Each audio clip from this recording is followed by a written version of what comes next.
I'm Jim Pierce, civil engineer. Finished my career with the Bureau of Reclamation back in 2006, and I spent over 30 years with reclamation. Most of that in the concrete laboratory. Before that, I did a short bit of work with the New York State Department of Public Works and with Martin Marietta Cement Company.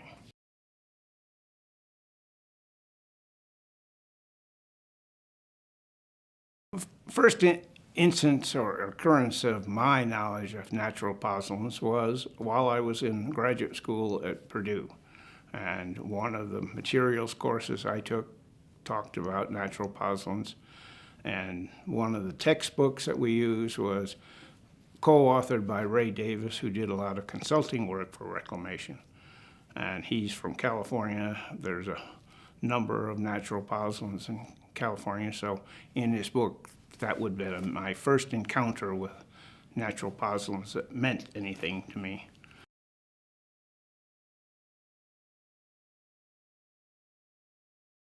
It was discussed in terms in those days of using cement stretchers and reducing heat of temp-rise in mass concrete, and that was the essence of that particular reference in the book, the textbook that I referred to.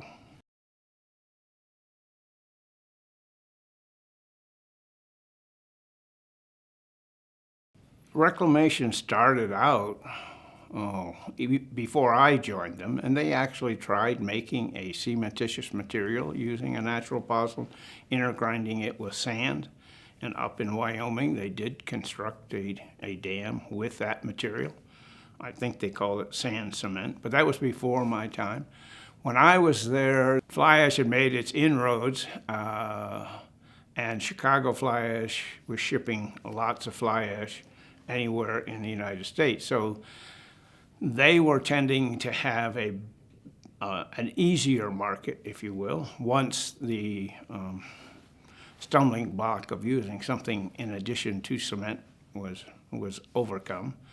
But and reclamation started experimenting with it, doing a repair in Hoover Dam spillway tunnel, just 1,000 yards. They used fly ash, and that was the first encounter. So that's 1940-ish.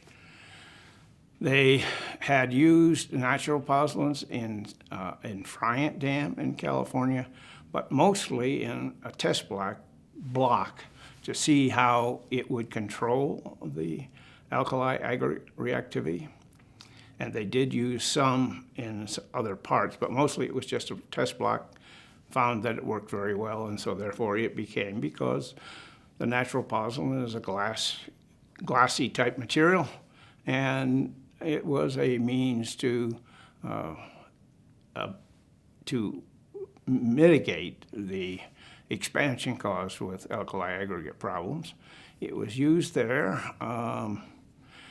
And then during my time with reclamation, it wasn't reclamation specification, but we oversaw the construction of American Falls Dam in Idaho.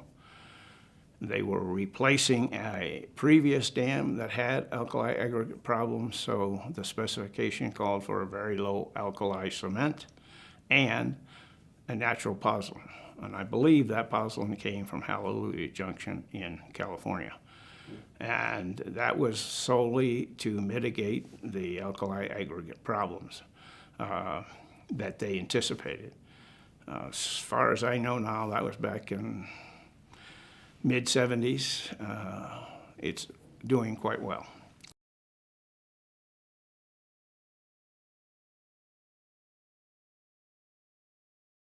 I would not say it was greatly successful. It's the only one on the books, as far as I know, of that attempt. But because the material tended, when ground finally and mixed with water and lime, you tended to get the cementitious reaction. So if you did that, mixed it with, interground it with a sand, they thought they could do it all in one. So this had to go back. Sorry, I can't give you a date on that, but it was well well, early in the evolution of dam construction, I would say. Probably back in the maybe the early 50s, something of that order. That's a guess. But they thought they could do it more economically, in addition to warding off any alkali aggregate problems.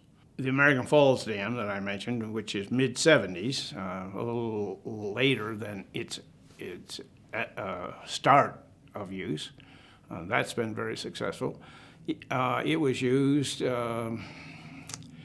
in some experimentation at Glen Canyon Dam. That would have been in the late 50s, early 60s.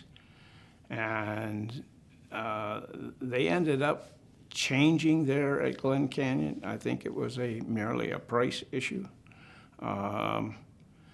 because it was locally available, but it had to be excavated, calcined, ground, and so I'm not sure how much actually they used there, but what was used was a success in doing what was intended.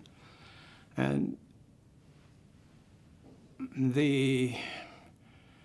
that would be the extent, I think, because the cost issue, the way reclamation handles it, bidding is, if they want to have a pozzolan, natural or man-made, it's up to the contractor to decide for his benefit which will perform. And we know, because of pre-construction investigations, what will work, and we can say, yes, you can use that, or no, you can't use that.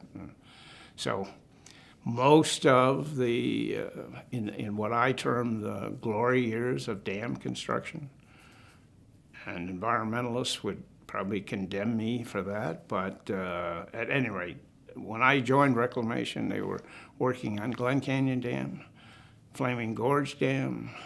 I spent time at Yellowtail Dam in Montana. Seems to me there's another one. Anyway, several dams under construction almost simultaneously, and they mostly all use fly ash by contractor option.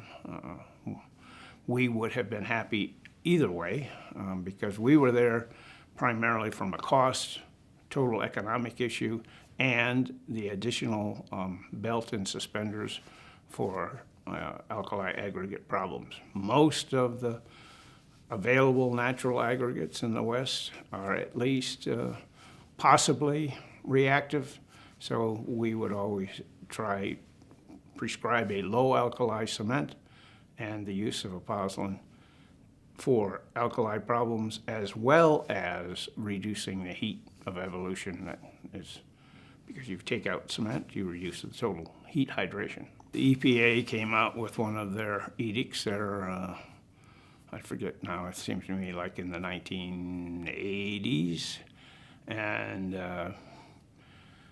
they wanted to get rid of this, and their thought waste material was a waste material. There's no doubt about that. You catch it going out the stack, that fly ash. And so they said you had to use it or have a good reason why not. We didn't really have a problem with that, because we could always tell them why not if we didn't want it used in a particular case. And I would say certainly cost was the big thing. When you have to process more than just collect and size, which you do with fly ash, you spend more money. And shipping costs, I don't know how all of those shipping costs per se are assessed, but they were able, I know, to rail fly ash out of Chicago to Montana and use that in Yellowtail Dam. They also used Chicago ash for a while, I believe, in the Grand Coulee 3rd power plant. And again, in all of those cases, there would have been a natural a natural pozzolan possibility. It was just a contractor issue. We just had to provide what would do provide us the performance we wanted, and then the contractor could pick between A and B.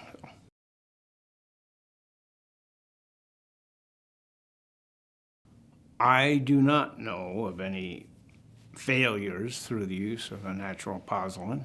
As I mentioned earlier, that attempt with sand cement was less than glowing in terms of performance, but it was used and they did construct the dam.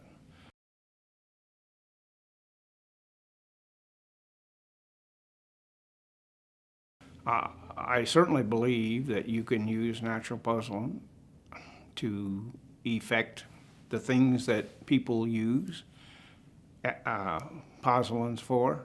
I can imagine that the costs that typically are innate with producing a natural pozzolan to be used in concrete might raise the cost higher. I am aware that particularly now the fly ash production, they're doing after all, fly ash is a byproduct. Power plants are in business to produce power, and they have an obligation to handle the waste material. So they are doing things chemically to enhance their operations.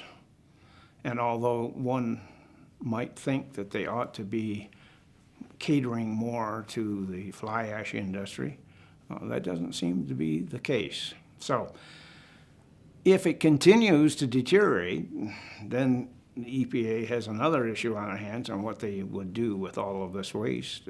Although in reality, the amount of fly ash used across the country, across the world in concrete is fairly small. But they've got, if they can't use any of it, that's just makes their problems that much greater in terms of how they handle the waste. And they also have to, the ready mix producer, which would be probably the biggest collection of users, they've got to produce a product that can't be affected adversely by chemical additions to the fly ash. So it's not just a simple thing, collect the fly ash and put it in the concrete, it will do what you want. It's not a simple thing just to excavate a natural pozzolan, put it in the concrete, and it will do what you want. But there aren't things that are happening with a natural pozzolan that they are intentionally doing with a fly ash. Technically, it performs very well and outperforms probably 95% of available fly ashes because of the glass content. And so in that regard, and as you pointed out, aggregate sources, and not just in the West, but everywhere, are getting to be a concern, and the aspects of reactivity are becoming more.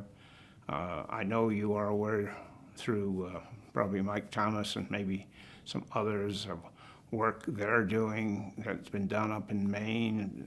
I mean, whereas we used to consider alkali problems only the purview of the West, where volcanic type origin aggregates were available,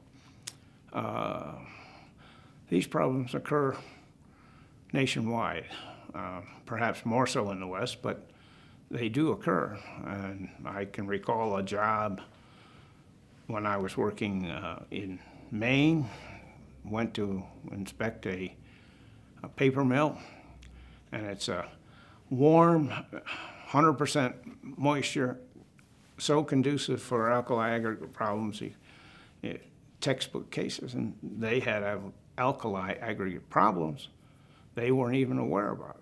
And so those kinds of things will necessitate, for sustainability, will necessitate the use of something that will mitigate the alkali aggregate problems.